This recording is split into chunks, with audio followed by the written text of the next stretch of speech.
Ladies and gentlemen, the President of the United States and Dr. Biden, accompanied by the Vice President of the United States and Ambassador Tai.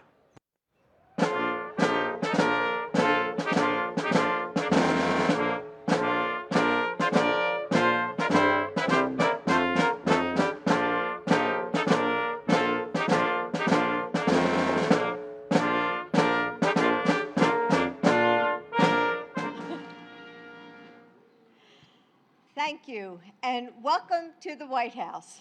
It's wonderful to see so many friends here today. As you may know, I teach writing, and in my classes, we often talk about how the stories we tell shape our identity. They can isolate us and make us afraid. They can make us angry or even forgetful, relegating some of us to the footnotes of history. But stories can inspire us to kindness as well. They can remind us that our differences are precious and our similarities infinite.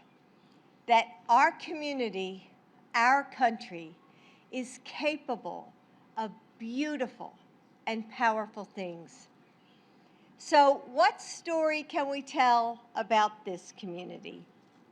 Well, there isn't just one. Not one country of origin or path to America. Not one language, religion, or set of traditions. Not one struggle or movement for justice, but many. This community is as diverse as the flowers of the Philippines, as rich as the silk of a kimono, and as beautiful as the colors of the Festival of Holi. You come from immigrants and pioneers and tribes that have called our country home long before there even was a United States. Your voices have crafted our laws and dismantled injustice, penned our poetry and painted our dreams, taught our children and pushed the frontiers of our future.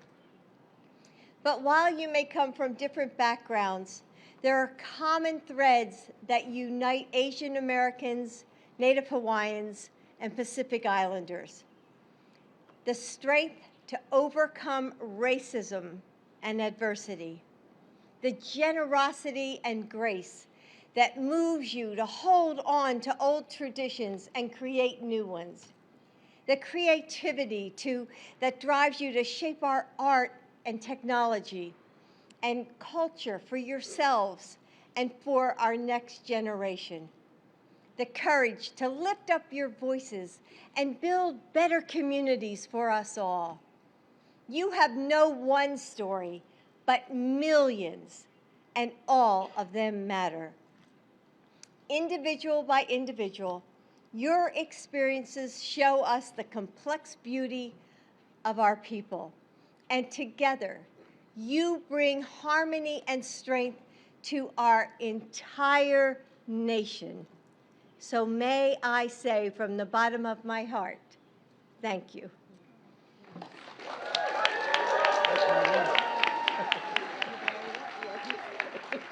And now it is my honor to introduce our United States Trade Representative, Ambassador Tai.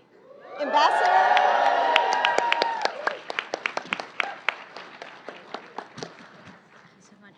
Good afternoon, everyone, and thank you, Dr. Biden, for that very kind introduction. It is a great honor to be at the White House today as we celebrate Asian American, Native Hawaiian, and Pacific Islander Heritage Month. This month is about celebrating the contributions our families, friends, and leaders have made throughout this country's history. But it is also a time to reflect on the challenges that our communities are facing, especially in recent years. Just 2 days before I was sworn in, a gunman in Atlanta killed 8 people, 6 of whom were Asian women. President Biden and Vice President Harris immediately went to Atlanta.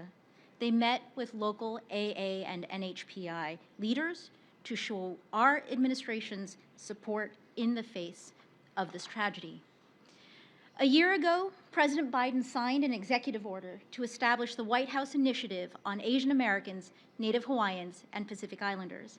I am proud to co-chair this initiative, which brings together stakeholders and local leaders to advance equity, justice, and opportunity.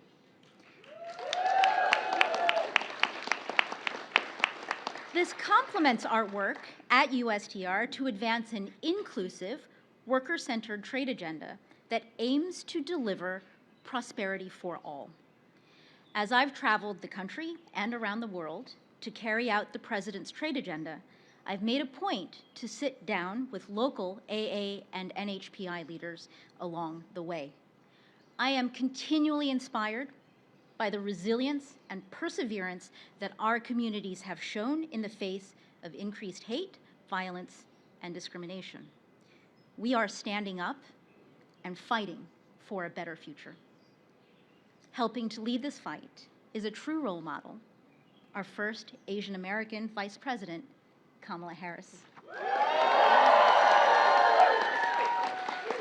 One of my fondest memories is meeting with Vice President Harris in her office just before she swore me in as the first Asian American U.S. trade representative. I was with my husband and my mother. That day also happened to be my birthday. So Vice President Harris congratulated me and then also wished me a happy birthday. She then turned to my mother and said, "Happy birthday to you as well." Remember this? My mother responded enthusiastically and said, "Thank you. You know, in Asian cultures, you wish the mother a happy birthday because," she said, "I did all the work on the day that she was born." The Vice President winked at her and said, "Oh, I know." I am so proud to represent our AA and NHPI communities in this cabinet alongside our Vice President. And so it is with great pride that I introduce to all of you this afternoon the Vice President of the United States of America, Kamala Harris.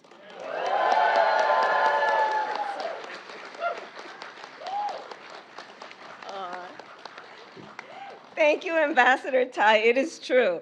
There is something we all know, we must always honor the mothers, the aunties, the chittis, all of them. And of course, the husbands and the fathers and the grandfathers. It is good to be with everyone. I think this is, Mr. President, one of the biggest groups that we've had since we've been in office, and it's quite a beautiful sight to see. So good afternoon to everyone. Good afternoon. And as you all know, my mother arrived in the United States at the age of 19 from India. And when I think about the work that we are all doing, the work we are doing as an administration led by our president, in terms of not only living the values, but standing on the shoulders of so many who imagined that we would all be here, and who know that when we talk about the beauty of who we are as a nation, as the United States of America, it is represented by all of the people who are here today and all those who are proud that we stand here today together. President Joe Biden, Dr. Jill Biden, Mr. Second Gentleman,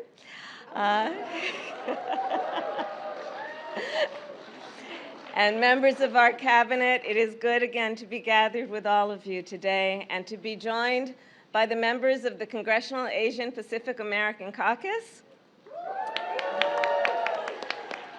As a former member of the caucus, I will take a few moments to talk about a friend to so many of us, a mentor to so many of us, one who helped found KPAC and became its first chair. And of course, I am talking about the amazing Secretary Norman Mineta, who devoted his career to public service. For all of those who knew Norm, he worked tirelessly to make our nation stronger, safer, and more just. And in so doing, he inspired a generation of leaders, including me. Secretary Mineta's family is here with us today, and from my family to yours, please know that he is deeply missed. Today, yes, it is a great celebration for so many reasons, of so many things. But it is also impossible to ignore that we gather mere days after a horrific act of hate in Buffalo, New York, targeting Black Americans. And you know, it was only last year, as the ambassador said, only last year, that I was with the president in Atlanta, mourning the murder of 8 people, including 6 who were Asian American women. And sadly, what I said then remains true now. Racism is real in America. It has always been. Xenophobia is real in America. It has always been. Sexism, too. I said last year, and I sadly say again today, we have had people in positions of incredible power in our country, scapegoating. People with the biggest pulpits spreading this kind of hate. This requires, these moments, sadly, tragically, require us to ask, who are we as a nation and what do we stand for? It is yet again a moment to remember and talk about and reflect on how we treat people, and do we live to the greatest and best of our ideals, which means treating people, all people, with dignity and respect, remembering the history of our nation and who built our nation, and honoring the diversity of all who have contributed to who we are today. And of course, that is what this month requires us to do. And I know, looking around at the leaders here, we remember it every day of the year. And we also know in tragic moments like this that we are committed collectively to saying a harm against any one of us is a harm against all of us, and it is a harm against our nation.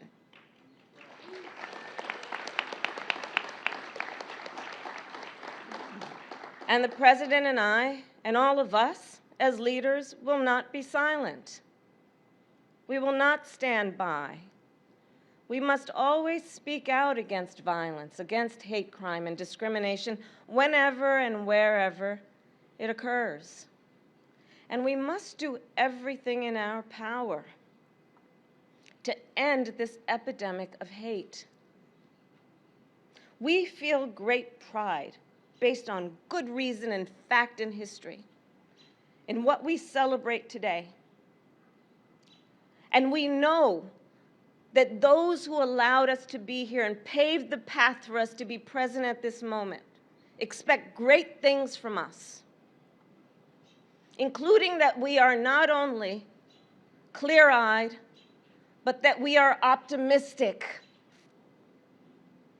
about our future collectively, about our future as a nation, that we remain committed to the ideals that make this nation great, that we remain committed to the notion that a harm against any one of us is a harm against all of us, but that is an extension of a most profound belief, which is that we are in this together as one nation, undivided. So today, we celebrate all those ideals when we celebrate the great people of this nation who have paved a path for so many of us to be where we are today. And finally, to quote then a great American, Norma Netta, I quote, "If we will act together, then we are strong enough to withstand any evil, internal or external, that threatens to unravel," and this is key, "this beautiful tapestry that is America." And now it is my great honor to introduce a man who ran for president because he knows that no one should be in this fight alone. President Joe Biden.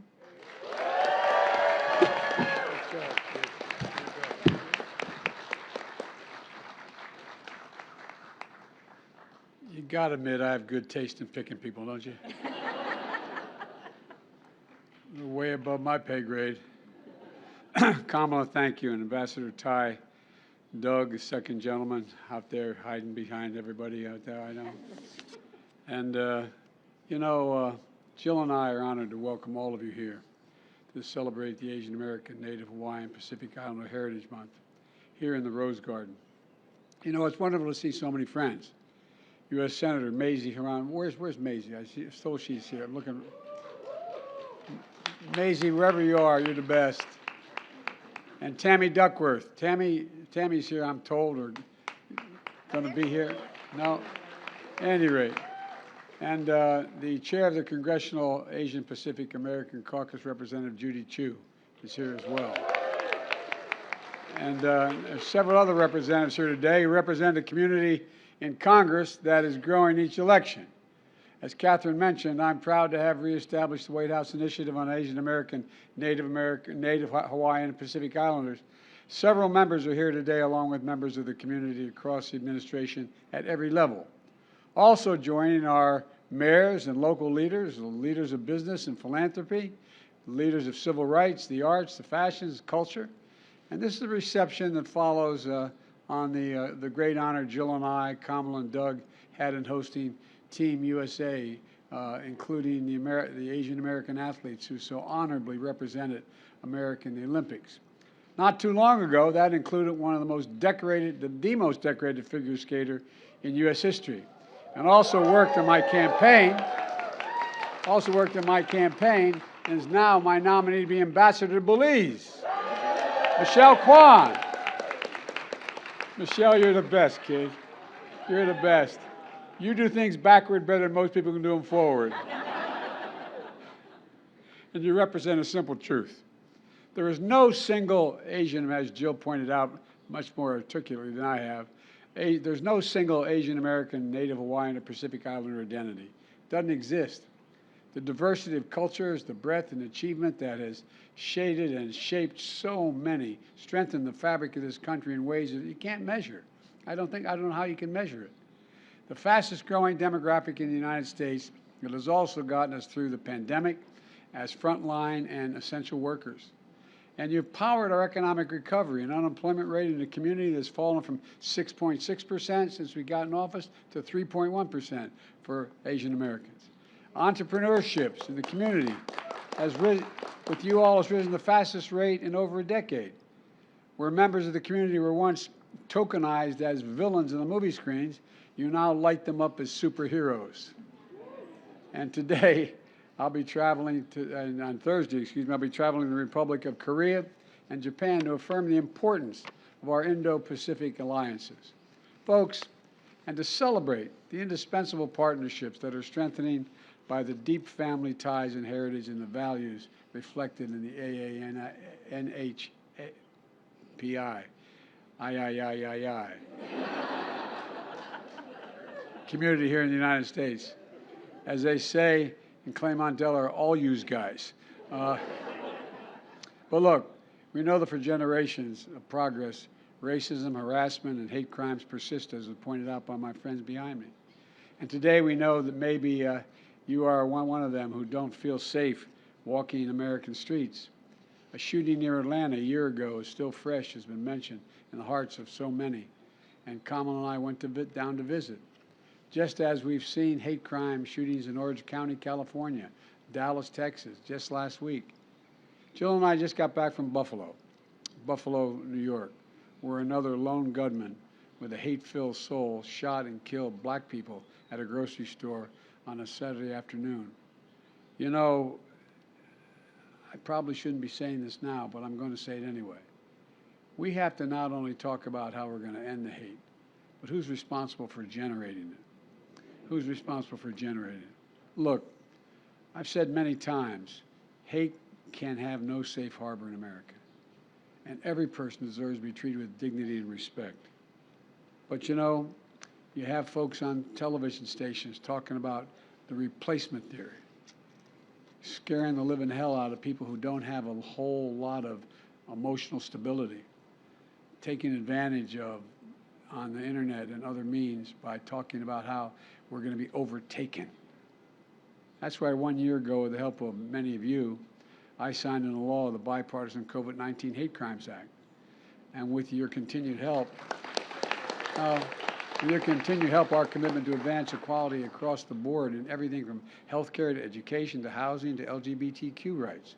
Look, we're working to fix our immigration system to reflect our values and the truth that legal immigration defines who we are as a nation. Who we are as a nation. It's why we're so darn strong. Bottom line is we're doing the work to make real the promise of America for every American. A promise that holds every person is created equal and deserves to be treated equally throughout their lives. We've never fully lived up to that promise, but we've never, ever before walked away from it. We've never walked away from it. And that's what we acknowledge during this month, building a legacy of strength and resilience for people like you and almost all of our forebears. You know, you were telling the story, Jill was going to get mad at me for reminding me, I happen to be Irish. That's a problem sometimes with Jill, but I'm only joking. No, I'm teasing. But my mother used to always say, on birthdays, the mother should get the gift, not the child. So I didn't realize it was both Asian and Irish, but at least in my house. And speaking of friends, the late Norm Mineta, whom Kamala just spoke about, was one of my close friends, for real. As you all know, Norm was born in 1931 in San Jose, California, an immigrant to immigrant parents from Japan. As an 11-year-old, he spent 3 years in an incarceration camp among 120,000 Japanese Americans across the country. But with every reason to be angry and resentful, Norm chose to believe in himself, to believe in America, and to believe in his country. He served in the United States Army, elected the first Asian American mayor of a major city, his hometown, San Jose. Elected and served 2 decades as a congressman. We spent a lot of time together and traveled together, serving with pioneers and dear friends like Danny Inouye and Danny Akaka. They both taught me, by the way, not only about Asian Americans, they taught me that it is Native Americans, not Indian tribes, Native Americans. And Danny was the first guy, I don't want to ruin his reputation, God bless his soul, but Danny was the first guy to convince me to run for president and be my national campaign chairman. Then Norm became the first American of Asian descent to serve as a cabinet secretary. Norm passed away earlier this month, as we all know, days after I signed a bill into law naming the U.S. Department of Transportation headquarters in his honor. Today, we're honored to be joined by 2 of his sons, David and Bob. Where are you guys? Come up here. Come on. You're a good man. You're both good men. Thank you very, very much. And I want to tell you, he was one hell of a man. So let's all follow the power of Norm's example. I thank you all for being here, and I want you to enjoy the rest of the reception. Remember, though, this fight that we're for equality, we're just starting here. It's not just the wackos who go out there with those guns and get talked into doing something. It's the people who fill their brains with false ideas. It's the people who make them, convince them for their power and their prestige and their money to be able to go out and do these terrible things. That's not who we are. That's not who we are. And I'll be darned, as long as I'm President of the United States, I'm going to fight like hell, and we're going to expose everybody. We've got to make sure that this, in my, you know, there's a hymn in my, I'm based on the 91st Psalm, and says in my church, may he raise you up in eagle's wings and bear you on the breath of dawn, and let the sun shine upon you until, and then he goes on to talk about that we all to God will hold you in the palm of his hand. That's how we got to think about our fellow Americans. The reason we are strong, the reason we're who we are, is because we're diverse with so many talents, so many. I know this group will never forget it, but I'm going to spend the rest of my term, and as long as I'm in office, reminding the rest of America they should understand it too. God bless you all. Enjoy the night today, and thank you very much.